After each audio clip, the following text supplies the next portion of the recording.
मैं तो अक्सर सोचता हूँ कि अगर आप जो पाकिस्तान में हो रहा होता है और पाकिस्तान में जिस किस्म की सियासत चल रही होती है, एक तो जो हमें नजर आ रही होती है और फिर जो हमें नहीं नजर आ रही होती, क्योंकि जो हमें नहीं नजर आ रही होती उस पर जाहिर है कि हम बात करने से गुरेज करते हैं, जैसे अभी चुगताई साहब भी कह रहे थे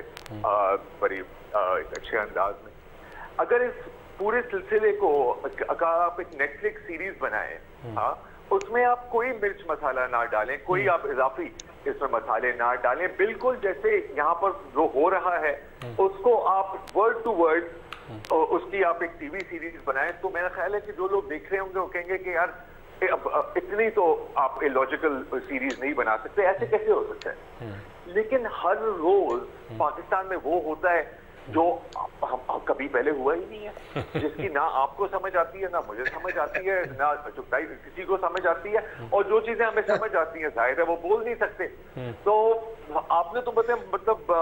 बड़े आपने मुश्किल में मुझे डाल दिया है, क्योंकि इस पर बंदा क्या कह सकता है। अब हम जाहिर है अभी जैसे चुगताई साहब आर्टिकल 75 की बात कर रहे थे, तो सही है हम प्रोसीजर को देखें, लेकिन अब तो वैसे मुझे बड़ा अजीब लगता है जब कोई बात करे या मैं खुद बात करूं कि जी आइन ये कहता है, ये सब सेक्शन वो क्लॉज, या कौन सी यहाँ पर हम सब सेक्शन क्लॉज और आइन के मुताबिक चल रहे हैं। तो बहुत ही एक